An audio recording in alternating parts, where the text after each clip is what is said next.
how do they freaking stay around so long? Buddhists or householders are allowed to, lay Buddhists or, quote, householders are allowed to marry and form relationships as long as they don't commit adultery or harm others in their activities of sex. Buddhist monks and nuns are sometimes required to remain celibate while in monastic community or sangha, whatever that is. I don't know. So yeah, it's a little bit more ambiguous. Like, there's another one says like Buddhist monks choose not to marry and remain celibate while living in the monastic community.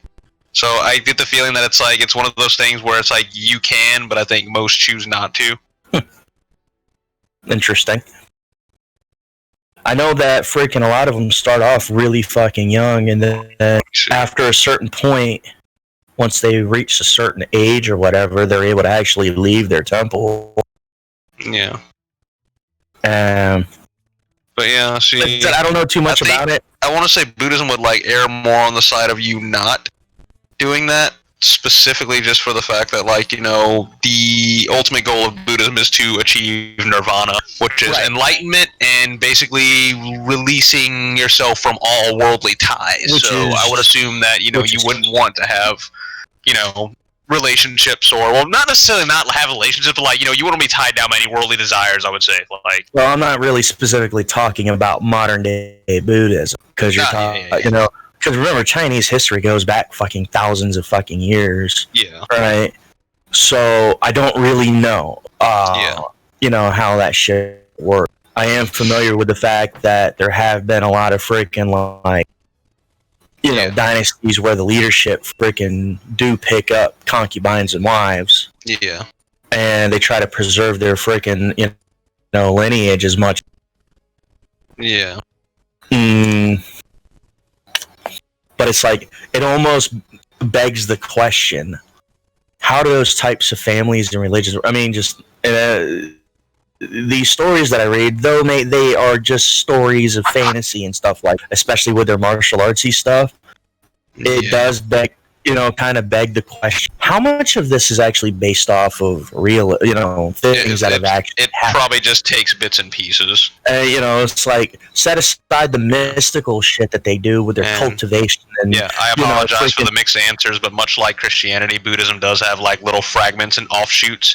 And some of those fragments and offshoots allow marriage and whatnot, but, like, you know, true, like, straight Buddhism is, like, you know, technically no. Like, you would be celibate. You'd be, you know, a practicing Buddhist would be celibate. Oh, right. Because, like, you know, they would want to, like I said, like, not be tied down by any worldly desires and such. Okay, so while I was doing my thingamabobber, getting my fucking thing back, the piece, or the I actually ended up managing to get my mastery for my Arbalest, which is instant salvo, where it starts charging instantly after direct hit. So, like, it'll auto charge, basically. Is that what it's saying? I'm honestly not sure.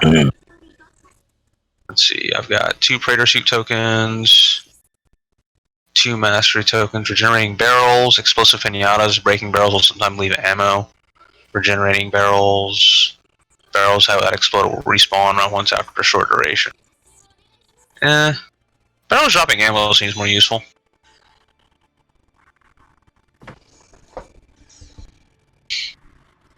I have a Sentinel battery, but that has me questioning, like, I don't think there's anything else in the ship for me to interact with it. But if I have a battery, I would assume that there is. I could be wrong, though.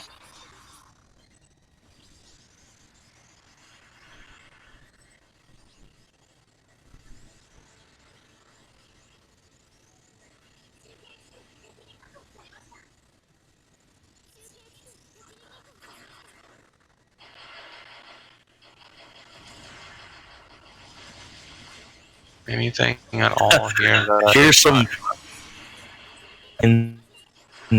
types of marriage. So back in the day, with ancient Chinese customs, there was no such thing as the concept of frickin' marriage. You were able to have multiple partners. That was like back in the old ye Chinese fucking shit, right? Yeah. People of a single tribe did not have fixed spouses, and they could have multiple sexual partners, right? Sounds like a fun time. Then marriage in ancient Chinese culture went through a lot of change, Initially, people bearing the same surnames were allowed to get married. Marriage was allowed too. Fuck Wait, yeah, surname? So like specifically, so what? You can only marry within your family, essentially. Well, remember, one of the things that I've learned about some of the ancient Chinese customs was a family had a very specific surname, right? Yeah. But that did not mean that outsiders can join the family. Yeah.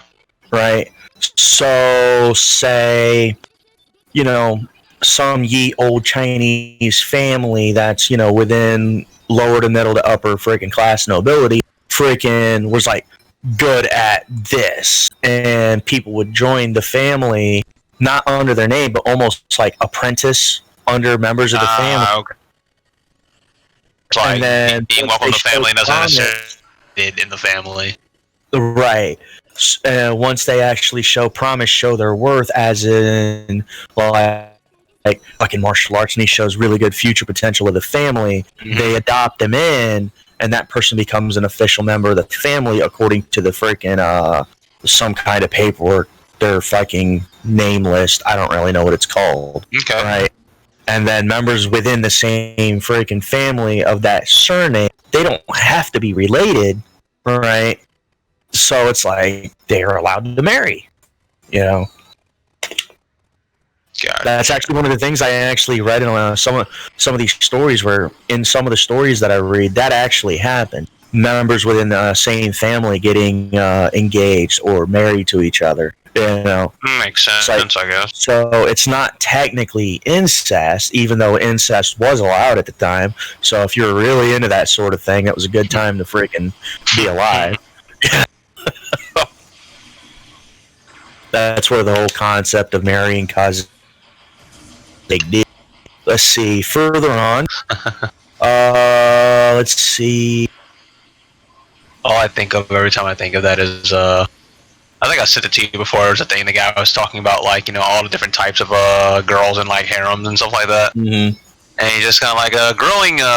One that's been growing in popularity lately has been the emoto type, or the little sister, and everything like that, and everything. He's just like, now, well, she may be cute and adorable, and like, you want to take care of her and everything. It's just like there's one rule that you should always follow. Is like, don't fuck your sister and everything. It's just kind of like, and sure, maybe she's your stepsister, and maybe she's not blood related to you, but still, don't fuck your sister, you degenerate animal. It's like, he's like, you degenerate piece of human garbage. There's about 6 or 7 girls you can probably talk to right now. I'm just like, it's just funny how he just goes on that. Like, don't fuck your sister. It's like, yep, all right. Okay, so do you just have excess batteries at a certain point in the game? Mm-hmm. Okay, just making sure I wasn't crazy. I'm like going around. I'm just like, I did get everything, didn't I? Right. Like, I grabbed the crystals, I grabbed the Praetor tokens, I grabbed the mods, I grabbed the original Praetor suit, the Sentinel suit. Leveled up your shit and all that. Yeah. So here's more of it here. Towards the end of the Neolithic age, I don't know when the fuck that was, marriages among siblings got banned and exogamous marriages emerged. These exogamous, I don't fucking how you pronounce that properly. Hold that thought. These marriages prohibited. I'm curious. Hold on. Exogamy. There we go. What's the word for this? Exogamy, the custom of marrying outside a community, clan, or tribe. Oh, okay. Marrying outside a community, clan, or tribe, basically. Marriages prohibited taking a partner from one's own group / family. But a girl coming from another group / family would be a wife to all of the brothers in that family. Wow. She'd get a trade rode on her. Then followed the maternal marriage. Here, the son-in-law would go on to live with his family's wife, or his wife's family, and he could not have multiple spouses at the same time. Okay. Another type of marriage that was popular during the Zhou Dynasty, whatever the fuck you call it, 1046 to 221 BC, was the sororate marriage. A sororate marriage allows a man to marry his wife's sister or cousins while she is alive or when she dies. Huh. Interesting.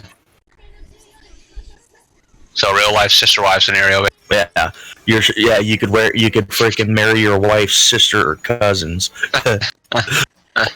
And while she is alive or when she dies, that's fucking hilarious. Now, here's marriage customs of the Han. This was between 206 BC, that's 400 years. The exchange of betrothal gifts from the groom's family to the bride's family, and a dowry from the bride's family began during this time. So the dowry thing was weird. It's like you had to basically like pay your husband to marry you or something, or like the family has to basically like provide a gift of some kind. Within the nobility, freaking, and you've seen it in freaking movies, and I've read it in books where they give millions of gifts of jewels and freaking jewelry and like, fucking all and marry my daughter. And shit. It's like, here, I wish to marry your daughter. Here's $1 billion worth of shit. Right. And then the Rice family's like, well, here's $1 billion. Okay, sure. Betrothal gifts were so important that a marriage without these was considered dishonorable. Once this exchange of gifts took place, the bride was taken to the groom's ancestral home, where she would continue to live even after her husband's death. If after her husband's death, her family wanted her to remarry, they had to pay a certain amount to the deceased husband's family to get her back. Literally selling your child. Wow. Well, then, back then as well, I mean, you already mentioned before, it's just like, being born male as opposed to being born female is always kind of like, that thing. It's just like, as a female, it's just like, basically just, if not like, a tool for social connections, i.e., hey, marry my daughter into the family, right. You're basically, there for babies. You have the It's just like, and it's like, you're gonna be a wife, it's like, Polygamy and concubines. Here we go. Polygamy was allowed until the end of the Qing Dynasty, 1644 to 1912, for the specific purpose of fathering heirs. That actually wasn't that fucking long ago. Think about that. Yeah. So that was allowed for barely with the whole fathering heirs, that leads me to think that's exclusively like nobility and up that did that, and not just like your average Joe. This was during the Qing Dynasty, 1644 to 1912. Because when you're talking about, like, I don't know, when I hear the word heir and everything, I think of, like, it seems more like... nobility and royalty. Yeah, nobility and royalty, like...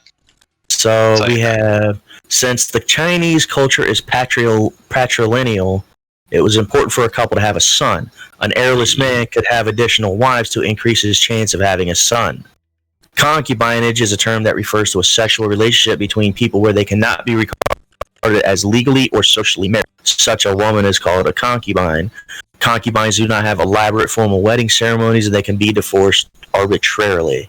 Concubines can be taken circumstantially during wartime, or when a man has to live away and his wife has to stay behind to look after his family. But while they serve as wives, I need a temp wife. Yeah, but while they serve as wives, they do not enjoy the same social status as the primary wives. During the dynasty, the status of concubines improved. Marriage with a concubine was allowed in case of the death of the original wife. Without sons, a concubine who has the mother of the only surviving sons could be promoted to a wife. Promoted. It's like a rank. Well, it is literally a rank. You have the primary wife, and then you have the concubines that are not legally wives. They're they're backup wives. See, like, I kind of knew what the whole wife and concubine thing meant, but this, as you're describing this, you've watched Sekiro, haven't you? Yeah. It always makes you laugh at, like, the number 9, the water chick and everything. She's like, I am his wife, you are his concubine. I am the wife, you're the concubine. It's like, I am the wife, you're the concubine. I'm just kind of like, Suddenly this has more context to it now. Let's see. A concubine who has the mother of the only surviving sons could be promoted to a wife. So... A concubine, I am the wife now. See what I'm saying? A concubine who was the mother of the only surviving sons could be promoted to a wife. Great So King it's like Legal if a Code wife was doesn't provide any sons, but a concubine does, then Oh like my the wife's position might be in jeopardy. Here's the funny thing: the Great King Legal Code was dissolved by Hong Kong in 1971, and concubinage was banned thereafter. Huh. Matchmaking. In ancient times, matchmaking was an essential part of marriage. Elders, along with professional matchmakers, would ponder over the pros and cons of potential proposal, and after a long, calculated discussion about the couple's social standing, reputation, financial situation, and the social relationships between the two households, marriage was finalized. Like I said, it's a business deal. Yeah, it It's is. ridiculous. Like when it's nobility, royalty, stuff like that. Like yeah, it's a business deal. Even like even if you're not even in Asia, like even in Europe and stuff, like 9 times out of 10, it's like usually any kind of noble or royal arrangement, it's usually some business reason behind it. Right, and then they it's either making connections between two families or like insert business deal here. It's like hey, do this deal with my company, and I'll let your son marry my daughter or something, or I'll let you marry my daughter or something like that, and everything. Mm-hmm. It's just kind of like Here's another one. So, let's see. Chinese zodiac love compatibility. This is making you laugh. It is established by now that marriage and matchmaking is a grand affair in Chinese culture, one that cannot be left to chance or fate. Traditionally, Chinese people use Chinese zodiac compatibility to predict how successful a match will prove to be. Alright. Astrological matchmaking is done with the help of the Chinese zodiac that consists of the animal signs, names, and birth dates of the couple are used to determine how well matched the couple is. So catch that. That is okay. That is one of the things that I've read a lot about in a lot of my stories. So apparently what a lot of my stories were telling is true. Huh, okay. All the bullshit about freaking marriage being a social affair, how if freaking it's not the choice of the children, the potential future couple, it rarely is. It's the choice of everybody else except them because it's such a social affair. Stuff like that's pretty big in India too, I believe. Like you have basically, if not from the day you're born, like at least when you're a child, if you're like depending on how far up there, chances are you probably already have like a wife or a husband lined up for you. Without whether you like it or not, like you don't know this person, you don't know if you're gonna get along with this person, doesn't matter. Like it's like this is happening. Like get over it. You don't have a choice. You don't have a choice in the matter. Like it's kind of weird. Like when you think about it like that, because it's just kind of like especially compared to like our concept of marriage and whatnot, where it's just kind of like it's just like your kid is basically a bargaining chip for something. Or your kid is just a tool to foster relationships with another family and whatnot. And like it's weird, like thinking about it like that, because it's just kind of like, wow, okay. No, welcome to ye old China. Yeah, the olden lands. And they start calling people of other nations like savages and shit. I'm sitting here like, you actually have the balls to say that? Savages. Yeah. Who calls other people savages? No, it's like people that talking are about not us, or well, it's like the Chinese people. Well, obviously Americans and English. Way back in the ye old days. People from other cultures completely different to them. They'd call them like savages and shit. All those disgusting, terrible savages. It's like, tell me how savage it was. With all that genocide and slavery. Well, China wasn't any different. Genocide was a fucking day-to-day thing. You go far back into any culture's history, there's probably genocide or slavery somewhere in there. It's like somebody didn't like a certain group of people for some reason and decided to die. And,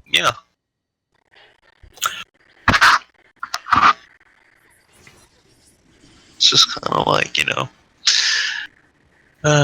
yeah.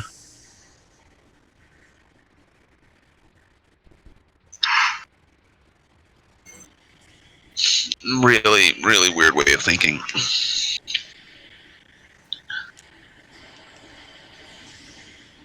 But yeah, go figure. Anyways, got work tomorrow. I should probably head to bed now. Alright, man. Well, due to Memorial Day being Monday, I've got a 3-day weekend, so I'll be off more than usual. But you know. Alright. I will catch you guys later. Good night. Yep. Good night. Later.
Hmm?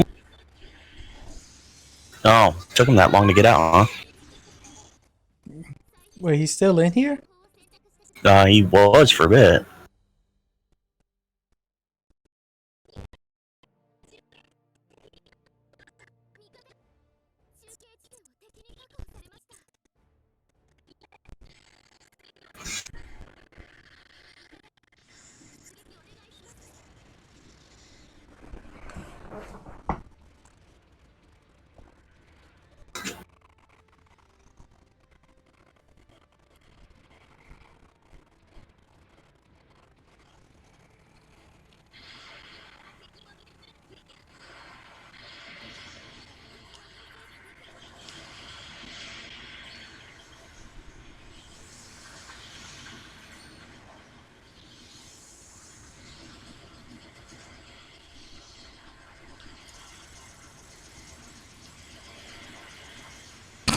Get slapped with the hammer, bitch.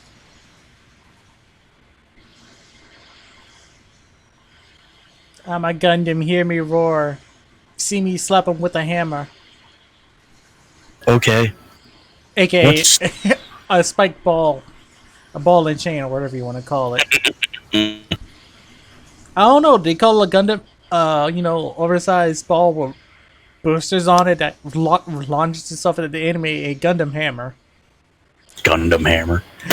I'm not questioning it. They call it a Gundam hammer. I'm okay with that. Oh, that missed! Son of a bitch! Why do you have to do the wind up? Do I have beam sabers? Oh no, I don't! I don't have beam sabers. I can only have one melee weapon. I can have one melee weapon, but I can sure as hell whack a person.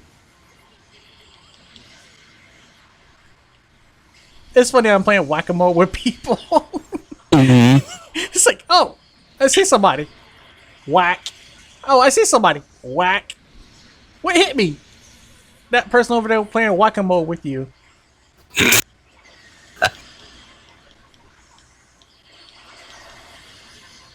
Damn it, I need to get out of here because my legs are gonna break and I'm gonna be immobilized and I'm gonna be a sitting duck and I have no shield.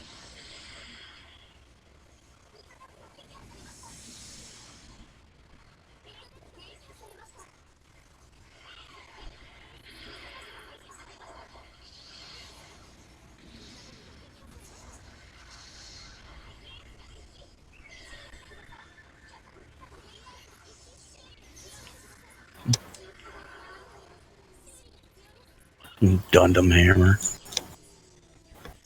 I mean, you look it up. If you Google it, it's a legit thing. Gundam hammer.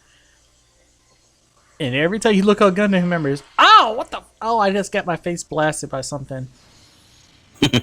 Somebody shot a missile or something at me and it hit me. Well, indirectly splash damage hit me and it, like, knocked me on my ass. Mm-hmm. But yeah, you look up Gundam Hammer and what do you see? A ball and chain with spikes on it. That is not a hammer. I know it's not, but it's because blame them when they made the first Gundam series and that's what they called it. That's far from a hammer, though. Whatever, right? I mean, you can't. I mean, there is one that actually. What was that last one they did? Iron Blood Orphans? Yeah, that actually. Mm-hmm. That was a hammer, but I think they called it a hammer. They either call it a hammer or a club. But I'm going to assume they called it a hammer. I haven't really watched it. I have to go back and rewatch it, but I have my mixed feelings about watching Iron Blood Orphans. That bad, huh? It's not bad. It's just, I don't know. It's just, it feels weird though.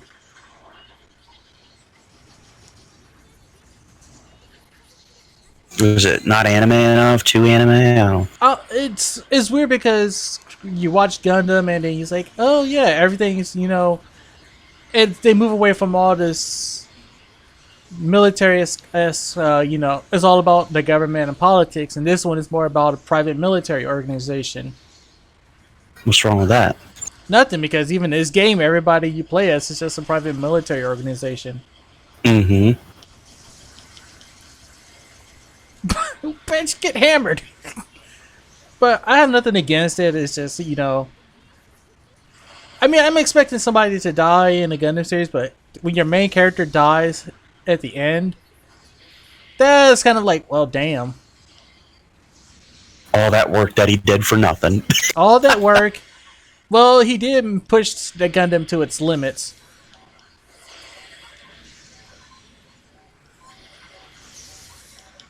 I mean, he pushed it to the extreme limits to the point that it needed like 6 or 7 different modification upgrades to keep it going. Mm-hmm. But yeah, the good guys, or are supposed to good guys, lost.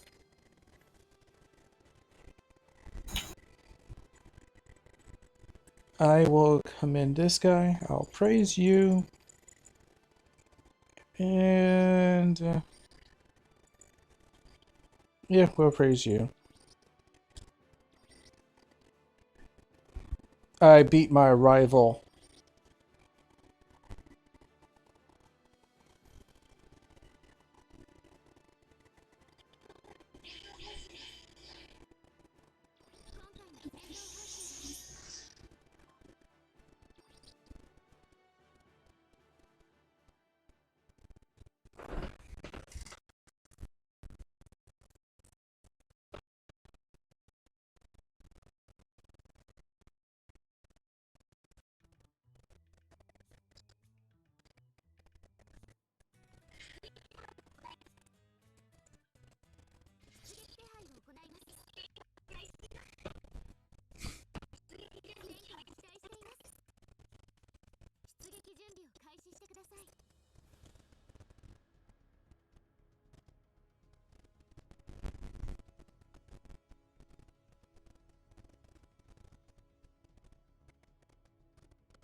Let me see.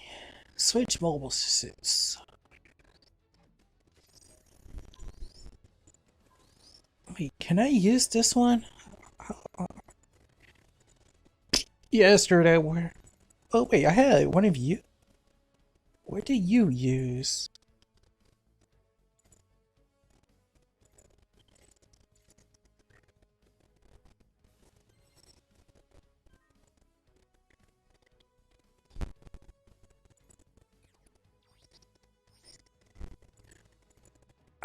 Is there a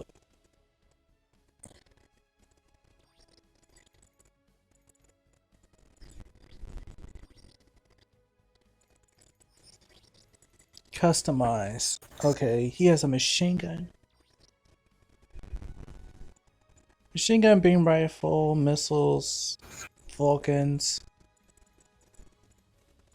So he's all ballistics.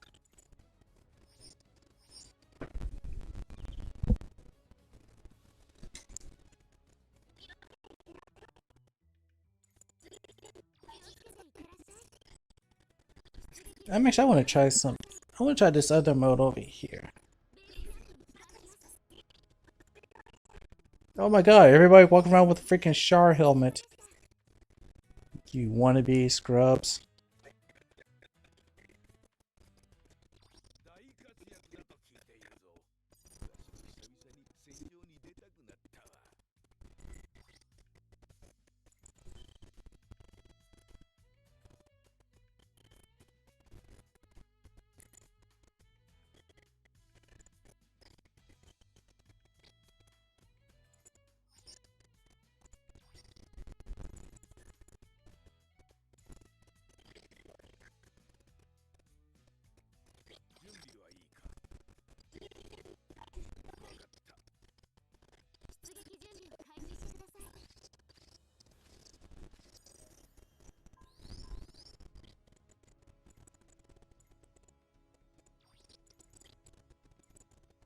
Beam rifle, beam saber. He can punch and he has Vulcans.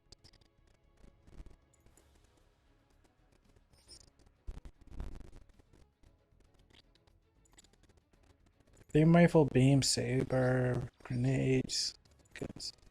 Hyper beam saber, or long beam saber.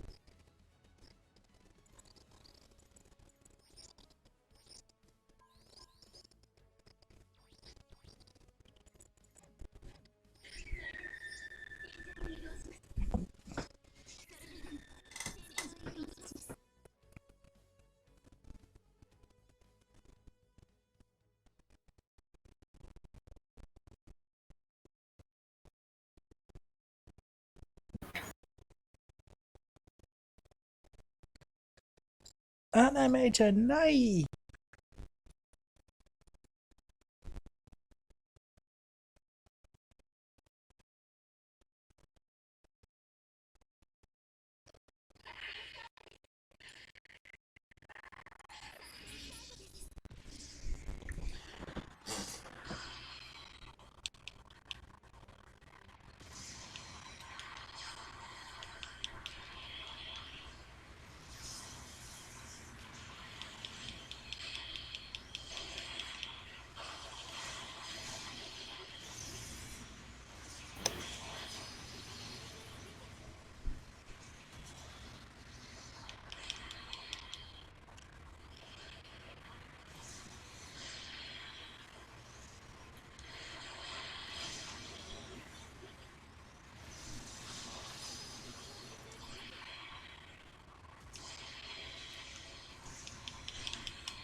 Damn bastard cheap shot at me, but he's dead.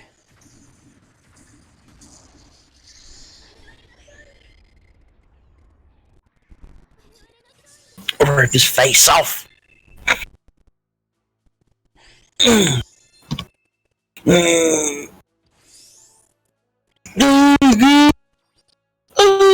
Excuse me.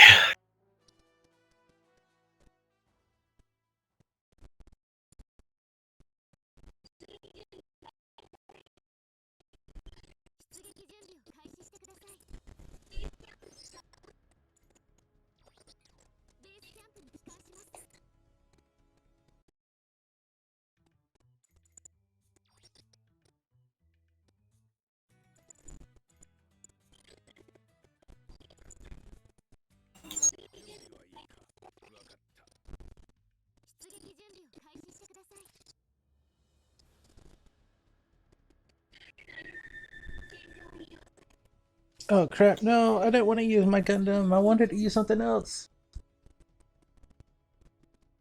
I wanted my GPO too.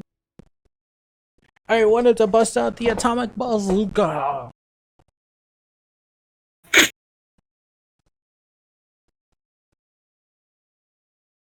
Reminds me. That sounds like the what you call it from Fallout. Little baby Duke.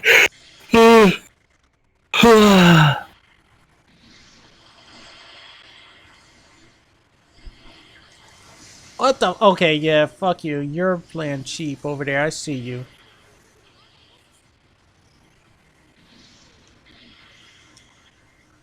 See, you wanna play that game?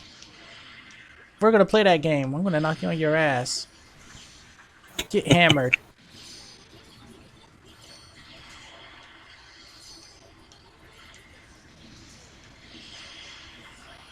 Warning! Warning! Warning!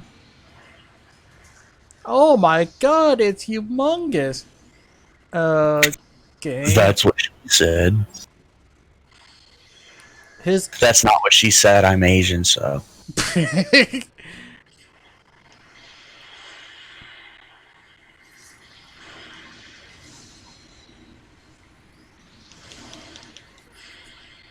I mean, what would you know? All I know is about his tiny dicks.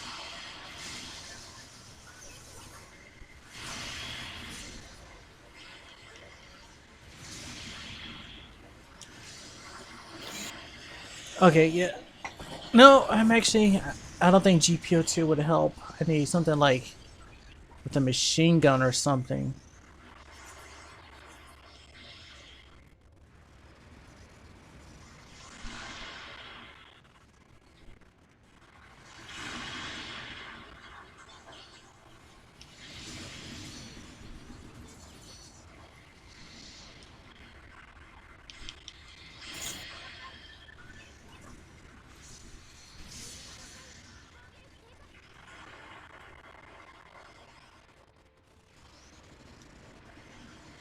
Really? They gave this boss a stun gauge. Like, what the hell is a stun gauge gonna do for this thing? I can tell you one thing, it ain't gonna do shit.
Damn, just kick him and put him down. Why don't you? Damn, that kick killed him.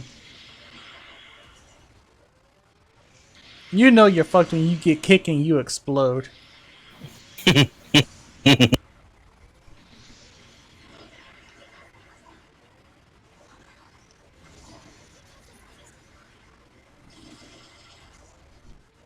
Oh my god, he's looking at me.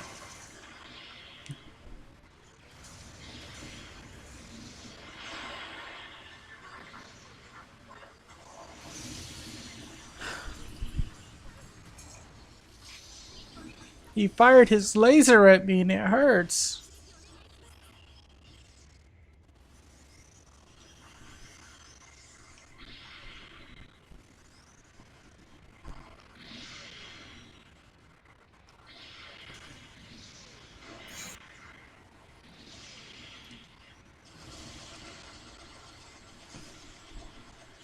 Hey, I'm shooting you in your ass. Ow, you just 10-finger lasered me to the face and killed my partner.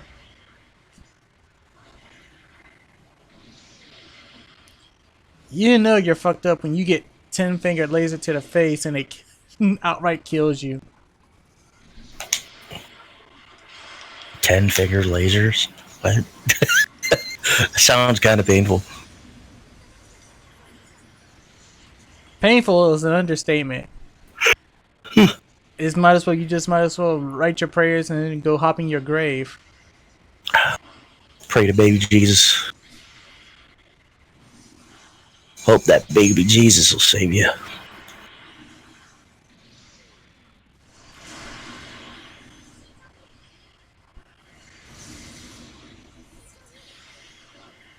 Stay away from me, you crazy psychopath.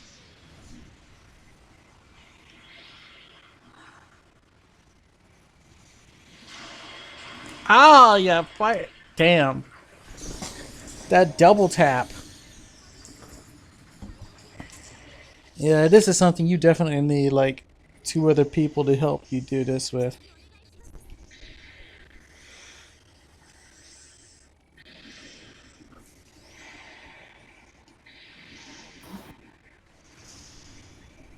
Is that game run in third person?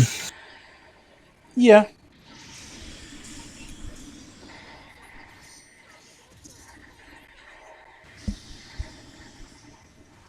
But there's only a few, like, moments where you can go into first person. Only if you're playing, like, something that's has, like, a long-range weapon or a sniper rifle, then it lets you play first person.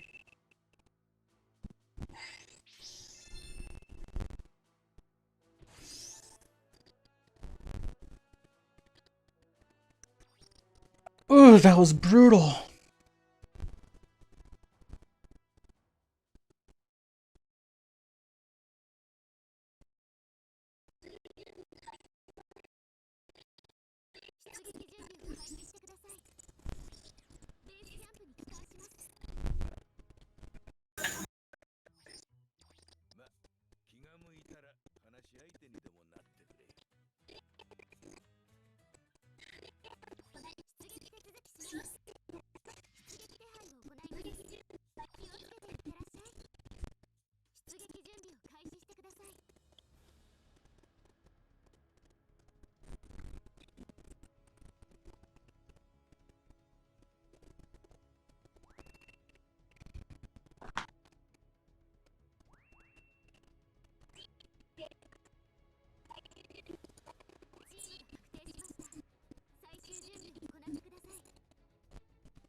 Hold on. Let me switch. Gundam is nice, but Gundam Hammer, or Hyper Hammer they call it, is not helping me. Let's try somebody new.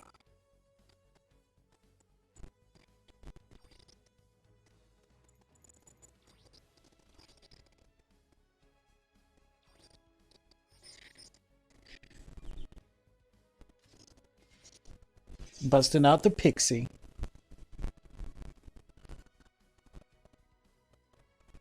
Pixie.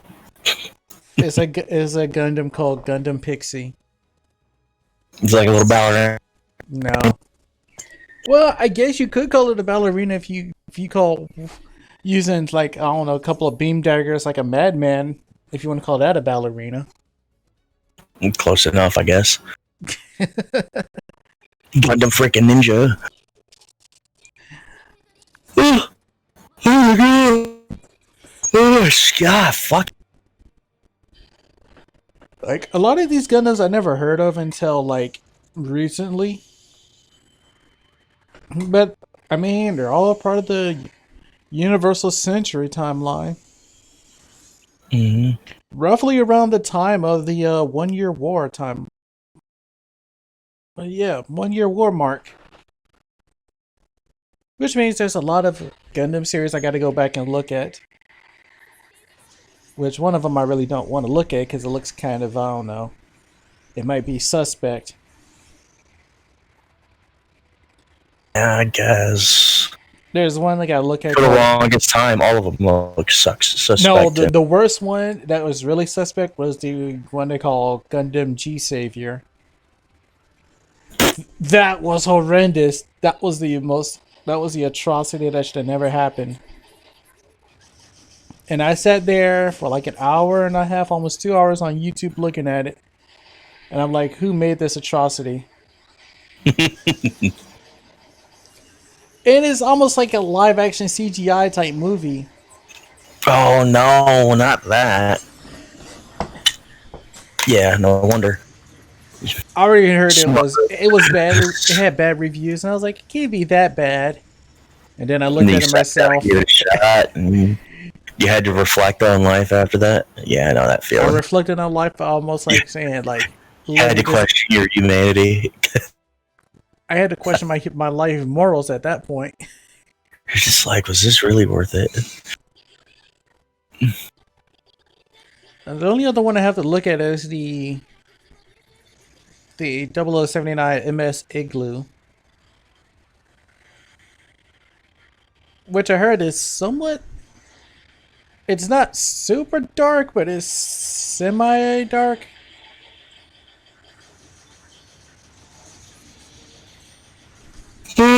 Excuse me. So let me see. Grenades, Vulcans, machine gun, some beam daggers. Let's go melee somebody. Oh my goodness. Oh. Off my partner! I said off! Ow. And I get knocked on my ass. Oh shit, you're a goof custom because you got the Gatling gun. Goof. That's a nice looking goof. Too bad you're in the wrong area. Because it's... Yeah, it's a goof. Fuck. The guys who ever made the Gundam, the mobile suit names, I don't know what he was on. Some of the names work, some of the names don't. Some of them are like... Pretty sure he was on cocaine. I don't know. We're talking about, I don't know, this is like the 70s, 80s? The original Gundam was aired... When I saw the original Gundam, it was like the mid to late 90s. So the original Gundam came out in Japan about the 1980s. Late 70s, early 80s.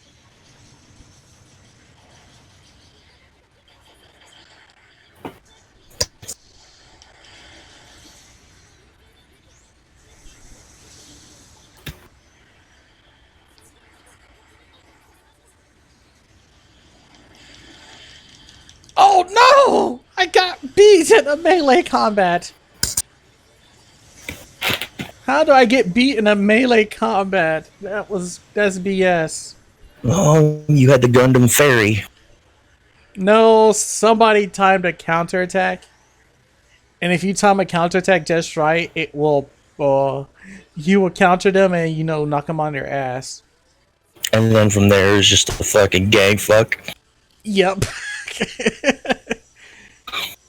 Just fucking sitting here visualizing the Just giant robots just gang fucking each other. Fucking fucker went all American history. Yeah, got curb stomped.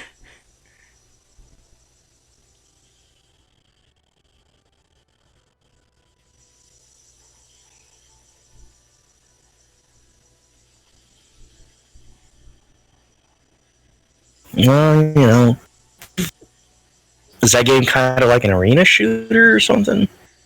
Yeah.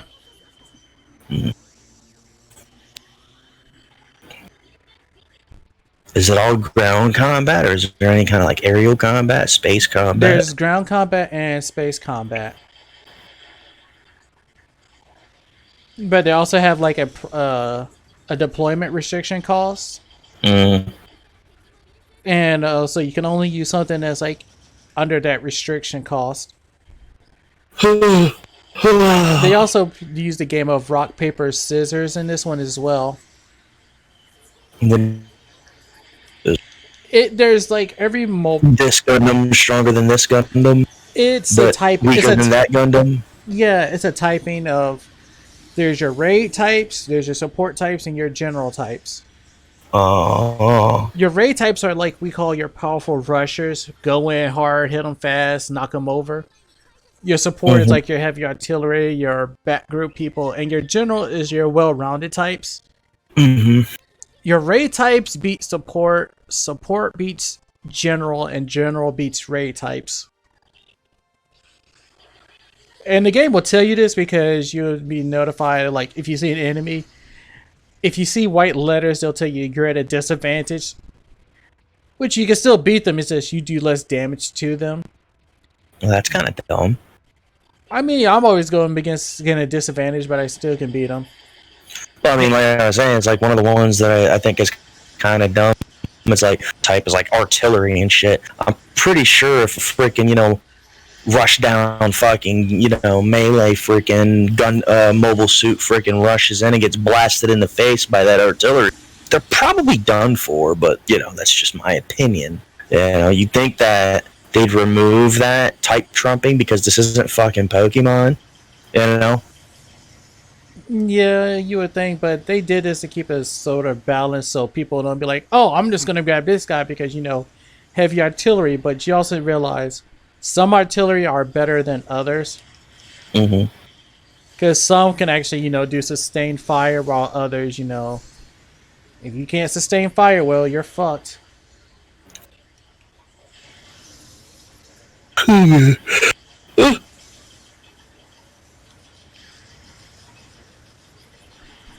Damn it. Get my... Oh, well, it doesn't matter. My team is winning. I think. Of course, I get beat by a freaking... a support type. Well, I also had low health as well. Oh, yeah, my team is winning. So, I don't... No, my team is... No, my team ain't winning. We're losing. Uh-oh, you need to tell them fuckers to get good. No, what happened is they killed our ace. Oh, no! Then he's not much of an ace. He was if he was doing good and getting kills. It's like they murdered the ace. But that was also my fault for picking something I'm not used to playing with.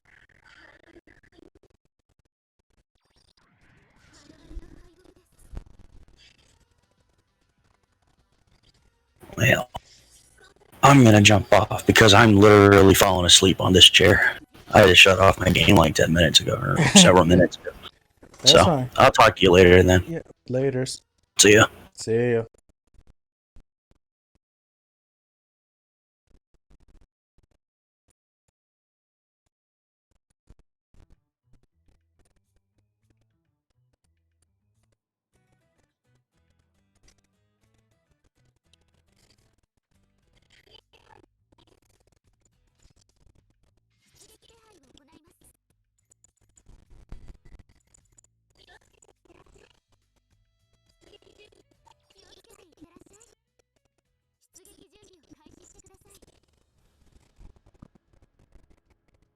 Alright, I'm only like 1 point away from leveling up into the D rating. No, wait. D plus, that's C rating. C minus rating I'm going to. I need to win. So, who can I use? Gundam would be fine, but we're going with the Easy 8.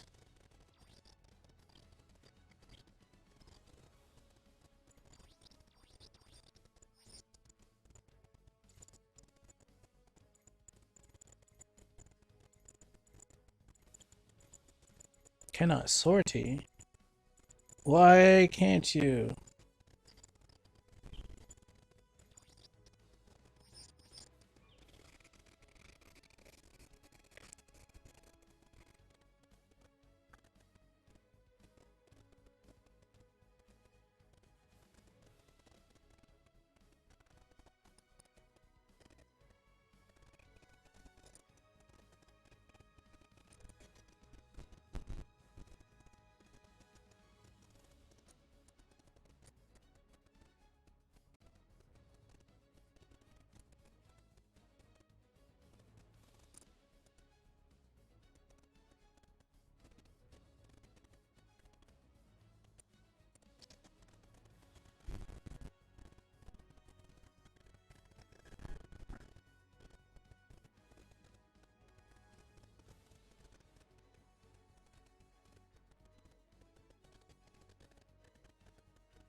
敵に確保されました。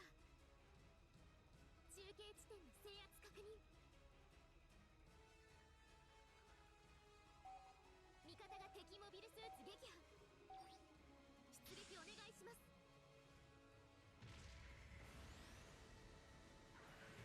作戦時間終了。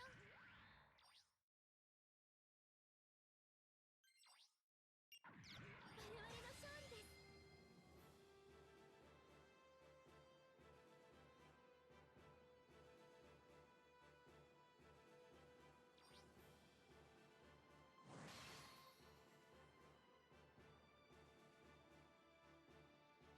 今回の戦闘報酬です。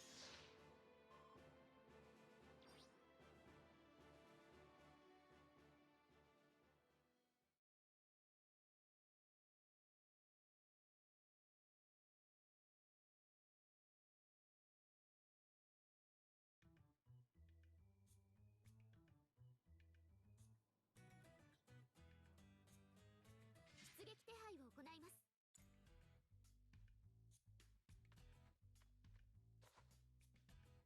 気をつけていってらっしゃい。出撃準備を開始してください。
戦果を期待しています。出撃準備を開始してください。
チームが確定しました。最終準備を行ってください。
敵モビルスーツ撃破。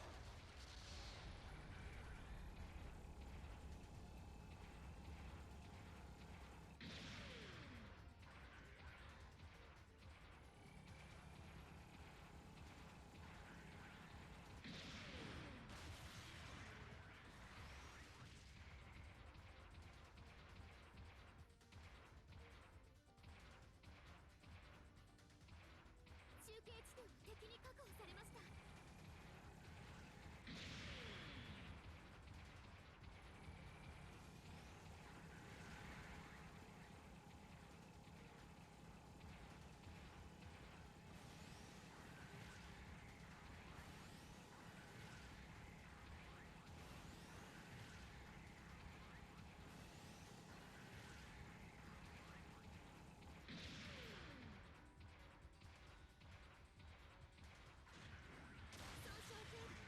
戦闘継続に問題なし。味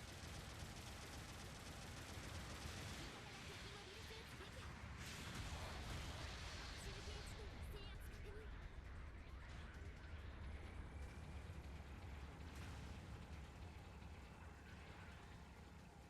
味方が敵モビルスーツシールド損壊。防御力低下。味方機が撃破されました。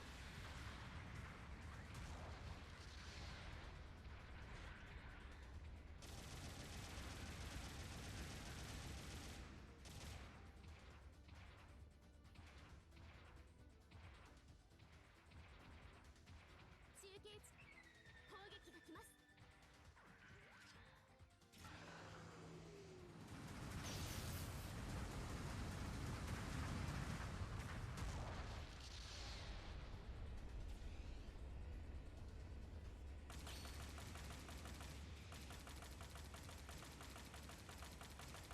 敵兵の排除の確認。味方が敵モビルスーツ撃破。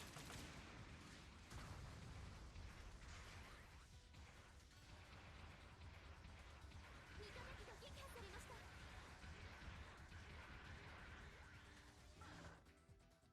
再出撃の場所と方法を選択してください。中継地点の制圧確認。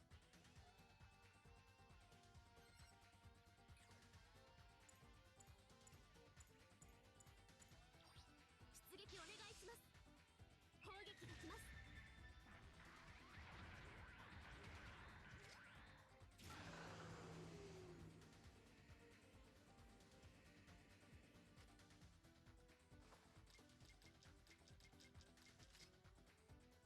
長距離通信の準備完了。座標確定。後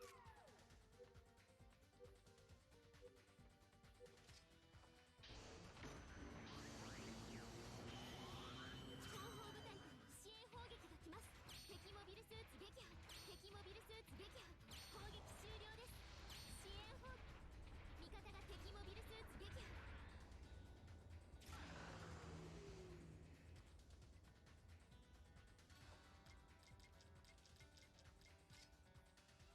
長距離通信の準備完了。座標確定。味方が敵モビルスーツ撃破。後方部隊からの支援砲撃が来ます。砲撃終了です。支援砲撃は失敗に終わりました。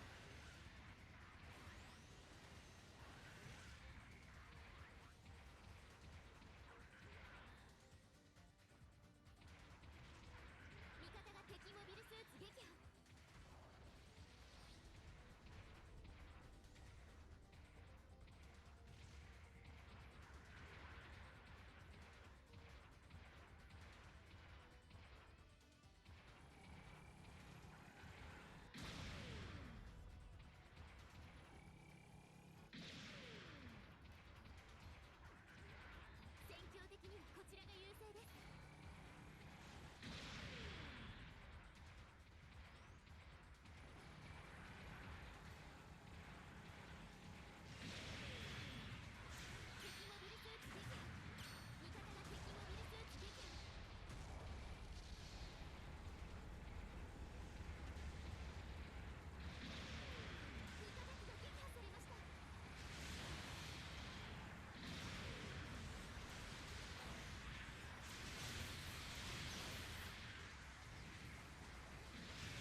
敵モビルスーツ撃作戦時間終了。作戦成功です。圧倒的な勝利です。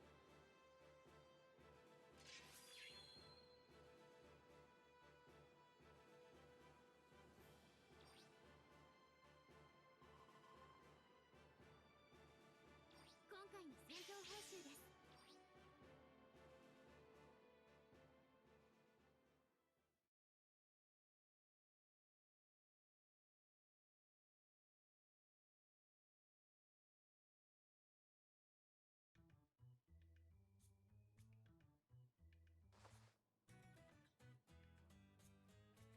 出撃手配を行います。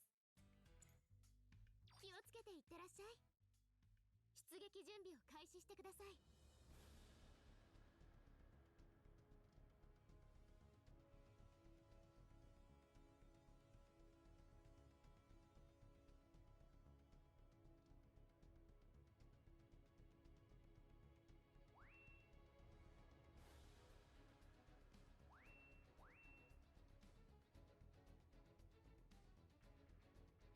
チームが確定しました。最終準備を行ってください。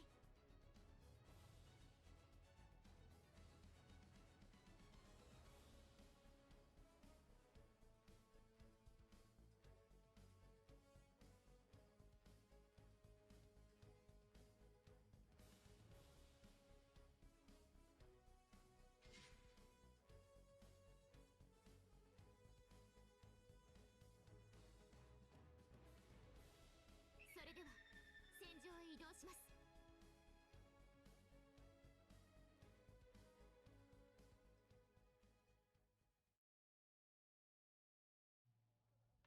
モビルスーツ隊発進お願いします。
と方法を選択してください。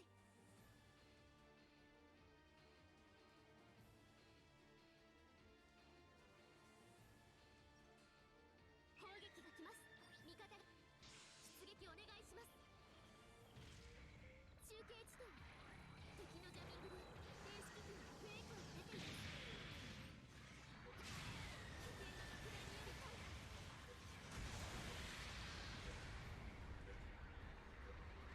味方が敵モビルスーツ撃破。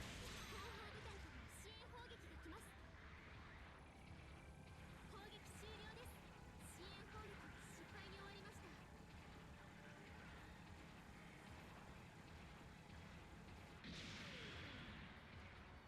砲撃が来ます。味方機が撃破されました。味方が敵味方機が撃破されました。味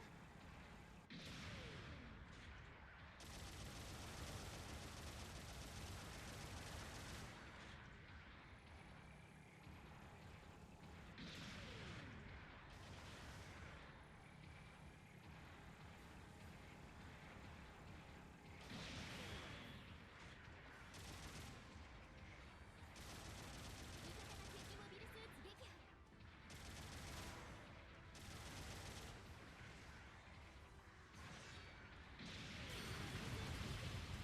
砲撃が来ます。厳しい戦いですが諦めない。味方が敵モビルスーツ撃破。味方機が撃破されました。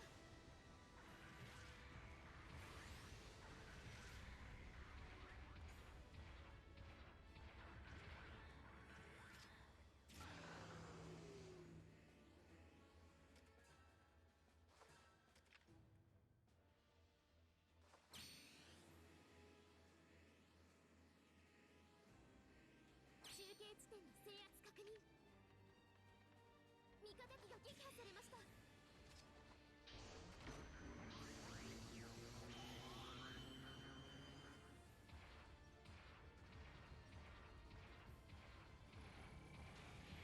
中継地点が敵に確保されました。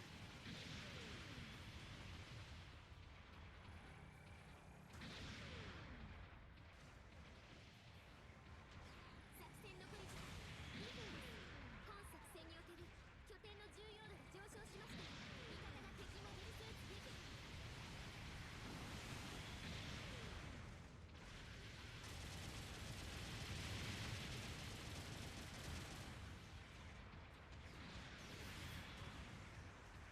味方が敵モビルスーツ撃破。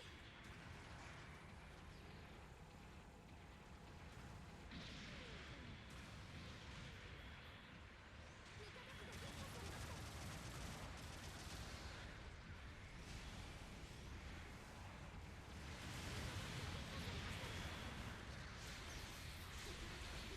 電子機器に悪影響が出ています。味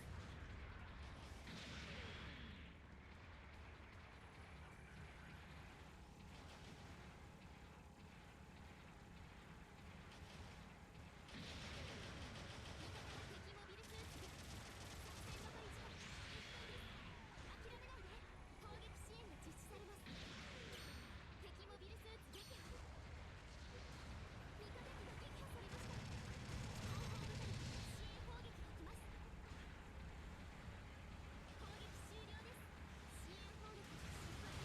わりました。砲撃が来ます。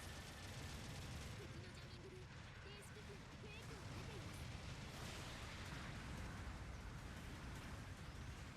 味方機が撃破されました。敵モビルスーツ撃破。砲撃が来ます。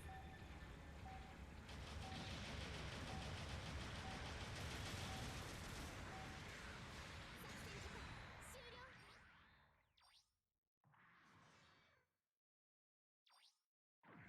我々の敗北です。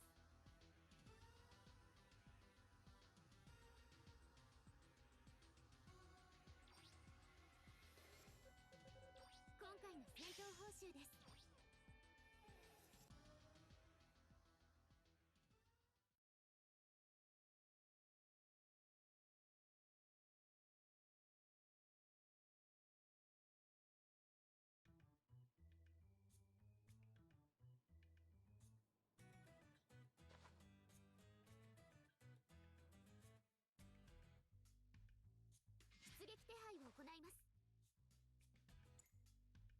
をつけていってらっしゃい。出撃準備を開始してください。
チームが確定しました。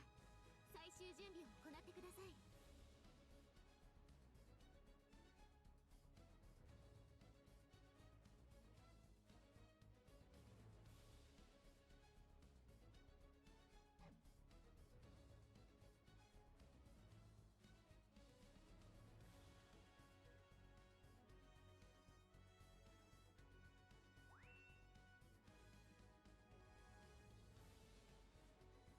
チームが確定しました。最終準備を行ってください。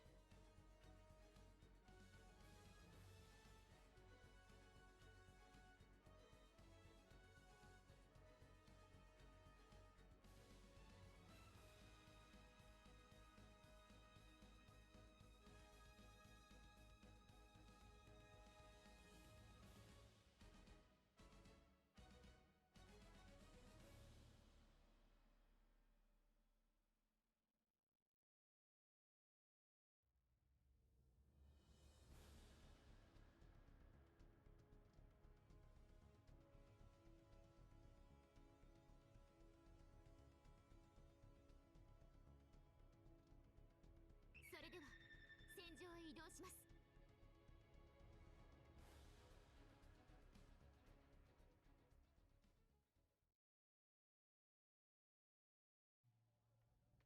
まもなく戦闘エリアに到達。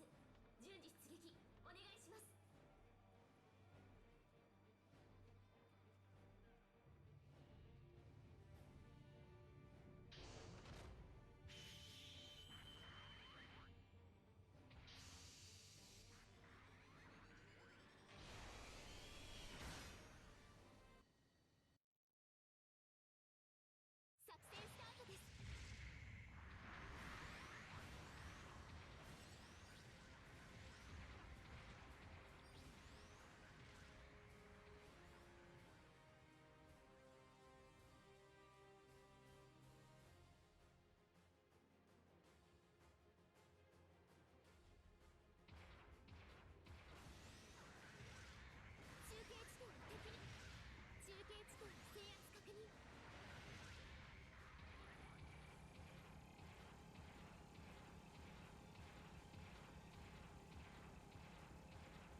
てください。